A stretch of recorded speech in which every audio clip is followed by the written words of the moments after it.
Welcome to episode 1 of Epitaph East Anglia, the podcast series from Norma Explores. As some of my existing followers will know, I had a podcast series last year where I was visiting graveyards and telling the stories of some of the headstones that I found. Life has brought me back to Norfolk, and I've not done the amount of travelling that I did last year, so I've decided to rein things in a little bit, and I'm going to re-release a couple of relevant episodes from the previous podcast, but we're concentrating now on East Anglia. It's my home area. I'm from Cambridgeshire originally. I now live close to Holt in Norfolk, where my business is situated. And it's a lot easier for me to get out into the East Anglian counties to do research on my few days off a week. So I've decided to rejig things a little bit. I no longer have Patreon, which is where my previous podcast was released from. So although I've got a handful of people who will have heard some of these stories before, hopefully these will be new to most of the people that find me now. If you don't already, please come and find me on Substack, where I will have accompanying articles, and most of my content now is uploaded to. I still have social media, obviously, but it's not as active as it was last year. So I'm going to concentrate on getting Substack articles written, this podcast written and recorded, and I am still trying to release Guidle tours as and when I can. If you're not familiar with Guidle, it's an audio tours app, and I do have a good dozen or so places covered if you want to check that out as well. All of the information to all of the places that I post is on my website, normaexplores.com. So with that all being said, let's get on with episode 1. This week we visit the Suffolk village of Peasenhall, where we find ourselves at the grave of Rose Harsant, a simple grey cross stone that was once white but has weathered and is now dressed in lichen. It feels a little lonely out here. The cemetery sits on the outskirts of the village, and although many graves bear freshly laid flowers, I imagine Rose out here alone, looking towards the heart of the village where her name was so well known for a time. Nevertheless, this is where Rose was laid to rest 122 years ago. The year is 1902. A storm has raged all night, and it's early morning on the 1st of June. William Harsant arrives at Providence House by way of a back door from the garden. He had been intending to deliver some linen to his daughter Rose, who was a domestic servant at the house. Instead, he steps into the kitchen to find the body of Rose at the bottom of the stairs to her attic room. Her throat had been cut, and charring made it seem like someone had tried to set fire to her nightdress. A broken bottle of paraffin attested to this. The alarm was raised, and so began the first moments of one of this county's most enduring mysteries. Despite this horrific scene, the initial assumption was that Rose had somehow committed suicide. Upon examination of her body, however, it was determined to be an act of murder. It was also found that she was some 6 months into pregnancy. Notes were found among her possessions, including one to indicate that she had been planning to meet someone that night. It read, "Dear Rose, I will try to see you tonight at 12 o'clock at your place. If you put a light in your window at 10 o'clock for about 10 minutes, then you can take it out again. Don't have a light in your room at 12 o'clock, as I will come round the back with the light." The first and most likely suspect was William Gardiner. He was a prominent member of the local community, though not necessarily free from scandal or universally popular. He was foreman at the local seed drill works, which was only a short distance away from Providence House, as was the home he shared with his wife and 6 children. He was also choirmaster at the primitive Methodist chapel where Rose was sometimes given the task of cleaning. A year previously, a scandal had broken out when two men started a rumour that they had heard intimate conversations between Rose and William while in the chapel. William, who was many years her senior, had at that time been outraged at the audacity of the accusation. He threatened to sue those making the accusations, and a primitive Methodist church investigation ensued, which resulted in the matter being dropped, if not forgotten. When it was found that Rose had been murdered while pregnant, suspicion quickly fell on William and he was arrested. There was circumstantial evidence aplenty and witnesses that claimed to have seen him outside Rose's house on the evening before the crime, perhaps waiting and watching a certain window in Providence House. The handwriting on Rose's notes were determined to be in William's hand, and the envelope matched ones that he used at the sea drill works. A broken medicine bottle by her body was labelled with instructions for Mrs. Gardiner's children. All of this certainly tied Gardiner to the scene, but no one could place him in the house at the time of the crime. He went to trial in November of 1902, and all the evidence and witnesses were presented. Mrs. Gardiner stated that her husband had not left the house that night, and it had actually been herself who had passed the medicine bottle to Rose some weeks earlier. The trial brought forward a neighbour of Rose's called Frederick Davis. William's defence implied that he had been close to Rose, and while he admitted that he had also written her somewhat inappropriate letters, he claimed he could not have been the father of Rose's child. He had, he confessed, supplied her with risque poetry on her request and sourced a booklet on techniques to end a pregnancy, but he only did these things in hope of winning her favour. Frederick claimed that she never did reciprocate his feelings. While there seems to be a lot of evidence pointing to William being guilty, the jury could not agree on a verdict. It afterwards emerged that it had been an 11-1 stalemate in favour of a guilty verdict. Prior to 1974, all jurors needed to agree on the verdict. However, today, a majority of 10 out of 12 votes is enough to secure a verdict. Gardiner's second trial then commenced in January of 1903. Much of the evidence was the same as the first trial, with a few minor changes to witness statements, notably from Rose's own brother. He had initially denied delivering the letters between the two, but now admitted that he had done so. The defence at the second trial relied much more on sentimentality, and there was much more emphasis on Mrs. Gardiner and her situation in defending her husband.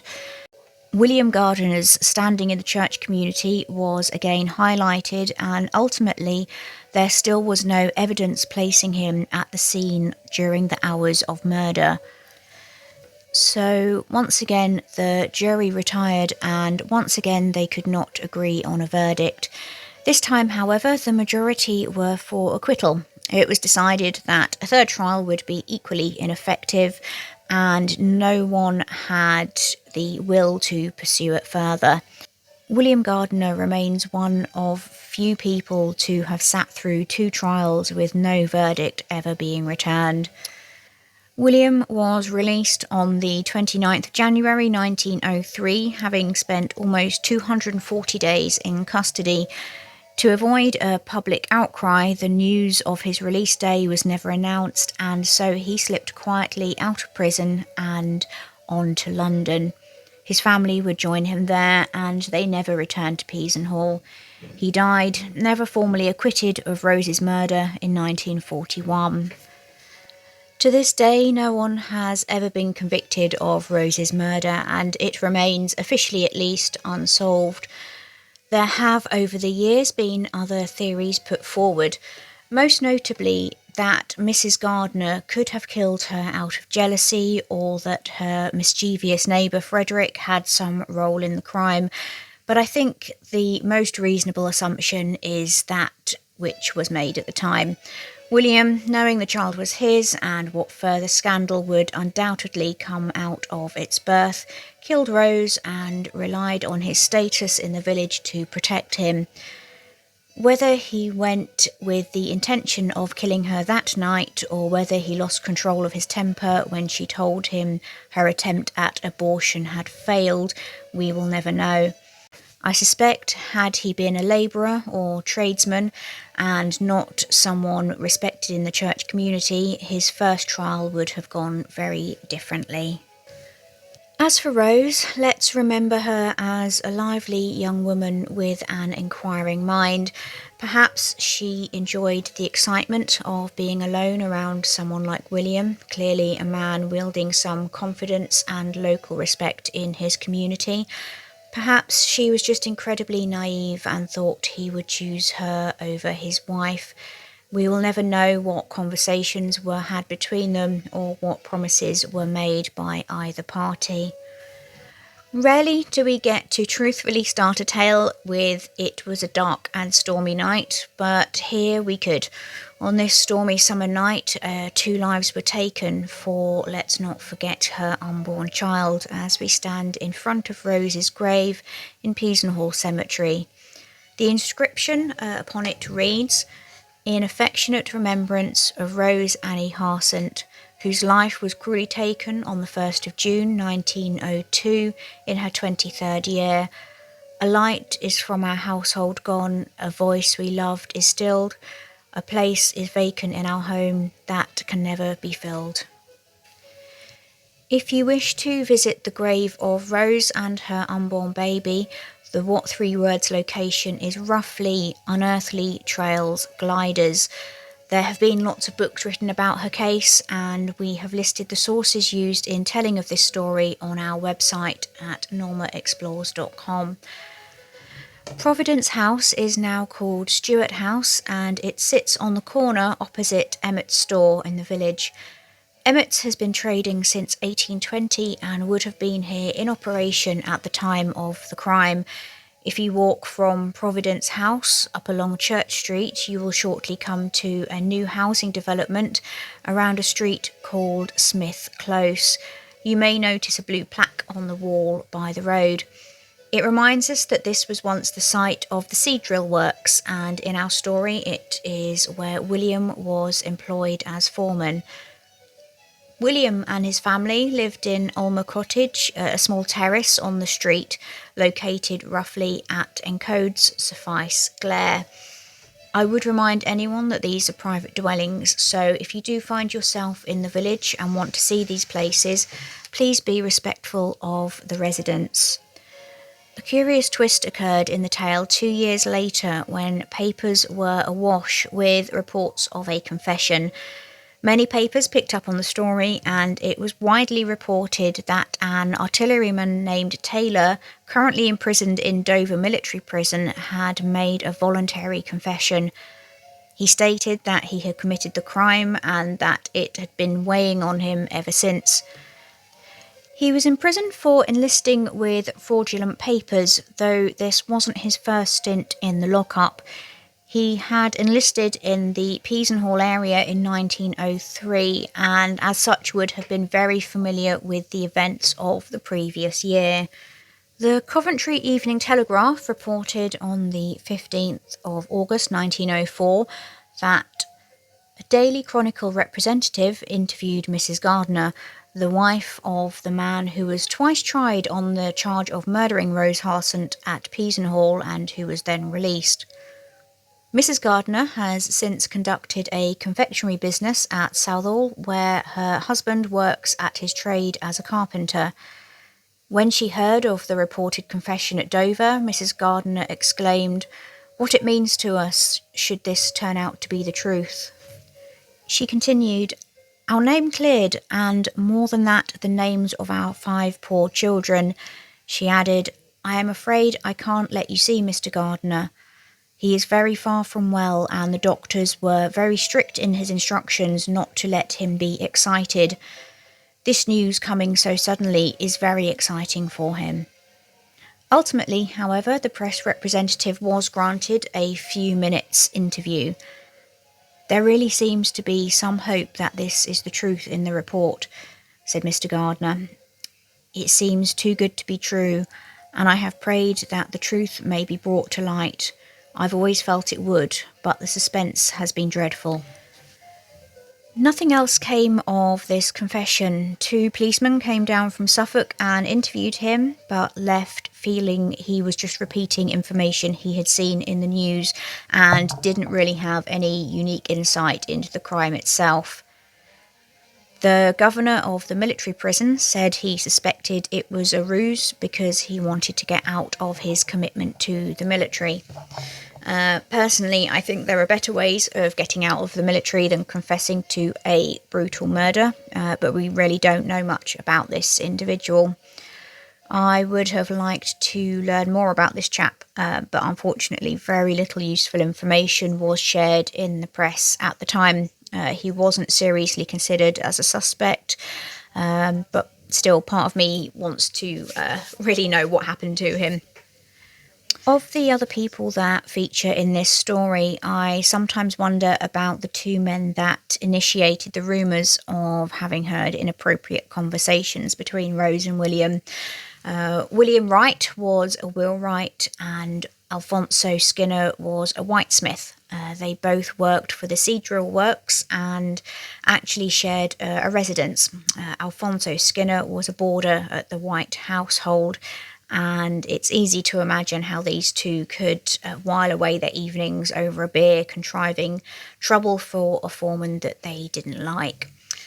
At 21 and 25 respectively, they were possibly bored, being unwed, and who knows, perhaps one or other of them had had their own advances towards Rose rejected. It's speculation, as much was in this case, but people can be very petty in such circumstances. Alfonso would go on to marry the following year, eventually passing away in 1960 at the age of 86. William, on the other hand, seems to have died just 2 years later in 1904, although I can find little information as to the circumstances. Still, at just 23 years old, it's a sadly very young age to go. Rose's infatuated young neighbour Frederick was 19 at the time. He and Rose are both shown in the 1901 census, with Rose at Providence House, which was listed on the street, and Frederick's family living at the first house listed on Rendon Road. Today, Rendon Road is what Church Street turns into once you get past the site of the old seed works. Frederick is listed as a draper's assistant on the census and was described as a shop assistant in newspapers at the time. The letters he wrote to Rose were so explicit that they could not be read in court, but copies were provided to the jury for perusal. I do wonder how they would hold up against the average dating app message inbox today. But at the time, they were quite a scandalous set of notes, and the papers seemed to delight in this part of Rose's character. The fact that Rose had kept the notes and not destroyed them presumably meant that she was a willing recipient, as Frederick had implied. I don't know what happened to Frederick after the trial. I hope he was able to put the scandal and the trial behind him, unless, of course, he had been involved in the crime. We will never know the full facts of that night, and it remains one of Suffolk's great mysteries. I hope you have enjoyed this graveyard tale. It is a re-recording of one that I have previously released, which has now been removed. It was part of my previous podcast series that I released through Patreon. So we're starting again, and I wanted to still include this in my list of episodes because it's such a fascinating case, and there is an awful lot more information out there if it's piqued your interest and you want to delve deeper into it. Thank you for joining me on this first episode of Epitaph East Anglia. Join us on social media, either under our main Norma Explores username or under Epitaph East Anglia on Instagram and Threads. We are on Blue Sky under Norma Explores. We don't tend to do much more social mediaing these days than we have to, so they are our main outlets now. And as I say, you can find lots more information about what we've been doing on our website at normaexplores.com. Thank you for listening, and we will see you again.